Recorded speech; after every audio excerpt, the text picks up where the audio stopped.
Hello and welcome back to the Deep Dive. And hey, if you're enjoying what we do here, maybe consider buying me a coffee. You can just scan the QR code in the podcast cover art. It genuinely helps us keep this whole Deep Dive series going. So thank you. Right, today we are diving headfirst into something really fascinating. We're exploring the vibrant and sometimes pretty surprising world of traditional Vietnamese drinks. Our mission, like always, is to take the sources you've given us, dig through them, and pull out those key insights, the stuff that helps you get genuinely informed fast. We'll be sipping our way through, the absolute must-tries, the crowd pleasers, and then maybe touching on some of the, let's say, more adventurous options, the ones that might test your taste buds a bit. Okay, let's unpack this. Yeah, and what's really interesting is how these drinks aren't just, about quenching thirst. They're woven right into daily life, into tradition. All across Vietnam, you see them everywhere, bustling street stalls, quiet family homes, even office breaks. There's kind of like a drink for every moment. And the sheer variety, it really mirrors the country's amazing culture and diverse landscapes, from the north down to the south. That's such a great point. They're more than just drinks. They're like cultural signposts. So if we're talking about experiencing Vietnam through its drinks, where do we even start? We got to talk about the stars first, right? The essentials. Exactly. Let's kick off with the sips you absolutely have to try. The ones that, people tend to fall in love with pretty quickly. And numero uno got to be Cà Phê Trang, right? Egg coffee. It's a Hanoi classic, born out of, some clever thinking. Now, egg coffee, I know it sounds a bit weird maybe, but honestly, it's incredible. Picture this.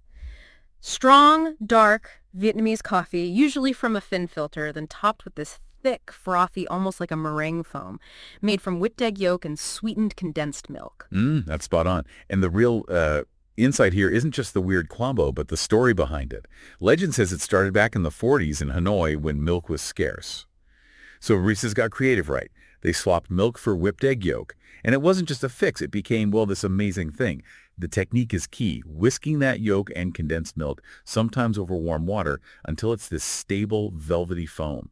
It sits right on top of the dense coffee. It really turns basic stuff into something luxurious, almost like a liquid tiramisu. It really tells you something about Vietnamese ingenuity. Wow. Oh, and a quick tip. Definitely try it hot first. Get the full effect of that warm foam. Then maybe try the cold version if it's boiling outside. Still good, just different. Okay, so from that rich dessert-like coffee, let's swing to the other end of the scale. Something super simple but just as iconic. Tra A. Iced tea. You literally cannot walk anywhere in Vietnam without seeing this stuff. It's so basic, but it's everywhere. And that's exactly why it's a must-try. It's more than just refreshing. Tra kind of represents that communal, slow pace of Vietnamese street life. It's like an unspoken invitation to just sit for a bit. Often free at food stalls, It shows that value placed on connection, not just selling you something. Right. Super hydrating, a total staple. And just a heads up, Vietnamese drinks can be sweet. So if you want a plain, just ask for Tra Hung Gan, no sugar. Good tip. Okay, staying with comforting and simple, there's Suet Nan, fresh soy milk. You often see vendors with big pots ladling it out fresh and warm in the mornings, maybe evenings too. There's a rhythm to it. There really is. Yeah. And its role in the daily routine is fascinating. It's actually really nutritious, quite mild, nutty maybe, and just soothing, especially warm. It's a popular breakfast thing. Want the real local experience? Try it with some sticky rice soy or even a banh mi. That warm, sweet milk with something savory. It just works. Sounds good. Now for something that screams tropical sunshine, Nuoc Mia. Sugarcane juice. You see the big sugarcane stalks. They press it right there for you, often add a squeeze of calamansi, that tiny lime thing. Oh, yeah. It's a lifesaver on a hot day. Nuoc Mia has this raw, natural sweetness, totally different from white sugar. It's like pure energy. And that calamansi squeeze, that bright, tart citrus cuts through the sweetness perfectly, stops it being too much. Best bet. Get it from a busy stall. High turnover means it's super fresh. Okay, here's where it gets really interesting, especially if you love fruit. Cinto, Vietnamese smoothies, the variety is just wild. Fresh tropical fruits blended up thick and creamy, mango, avocado, soursop, and yeah, if you're feeling brave, even durian. Yeah, durian is definitely the adventurous choice there. Yeah. But the condensed milk is key. Yeah. Gives it that classic Vietnamese creamy sweetness. But beyond those, you find jackfruit, custard apple, passion fruit. So many options. It's a great way to get your fruit in, and they're usually really thick, almost like a meal. Right. And again, if you want less sweet or just more fruit flavored, you can ask for Kong Du's no sugar or Eat So Less Milk. Good to know. Yeah. Okay, Last one in our must-try section, maybe a bit more traditional, definitely for adults. Roanep, sticky rice wine. Sounds Yeah. intriguing. Traditional northern drink, often homemade. It really is. Rooting up is it's a cool example of traditional fermentation. It's this gently sweet fermented rice wine. It's not like distilled spirits, more subtle. Often enjoyed in little sips, usually at festivals or family get-togethers, especially around Tet, the Lunar New Year. It's got a mild kick, a unique tangy taste. Looks kind of cloudy. But a crucial point here. If you try it, small amounts only. It can sneak up on you. And only drink it if you trust the source implicitly. Quality varies massively. And safety first with homemade stuff, always. Right. Good advice. Okay, so we've done the delicious, the delightful. Now let's shift gears a bit. Let's talk about the drinks that are, well, maybe an acquired taste, the ones you might approach with, a bit more caution, perhaps, Yeah. or just pure curiosity. Yeah, that's a good way to frame it. These are the ones that might challenge you, but they still give you a real insight into local traditions or beliefs. They're part of the picture, even if they don't become your favorite. Okay, kicking this off. Nuixem. It's a type of herbal tea made from a whole mix of herbs and roots, known for being cooling, apparently, popular in the heat. Mm-hmm. While locals drink Nuixem a lot, often for health reasons, the flavor can be, well, a shock for outsiders. A lot of visitors find it taste medicinal or quite bitter, just very different. It's definitely worth trying once, just for the experience to understand that side of traditional health ideas. Mm-hmm. But, maybe not your everyday thirst quencher. Flavors vary too, often quite earthy. Okay. And then, okay, this one's, wow, the legendary Roo Run. Snake wine. Yes, it's a real thing. A whole snake, often venomous, just sitting in a bottle of rice wine. You see them displayed sometimes. It's quite a sight. Yeah, look, this raises an important question about safety and authenticity. Let me be really clear here. Snake wine is super controversial and potentially risky if it's not made by someone who really knows what they're doing, honestly. It's often more about shock value, looking exotic, or some unproven health claim than actual taste. There are real worries about hygiene, about toxins if the venom isn't properly neutralized. Yikes. General, I'd say don't try it, unless you're with extremely trusted locals who absolutely vouch for the source and the prep. My advice, look, maybe take a picture, but probably give it a miss for your own safety. Fair enough. Okay, moving to something a bit less intense. Subbub. Corn milk. Sweet drink. Made from boiled corn and milk. Sounds harmless enough, but distinctive. It is. It's surprisingly sweet. Some people really love that unique kind of starchy sweetness. Others, they find it a bit too sugary. You get the textures a bit thick. It's definitely an acquired taste. Really depends if you like the idea of sweet liquid corn. You kind of just have to try it to know. Right, makes sense.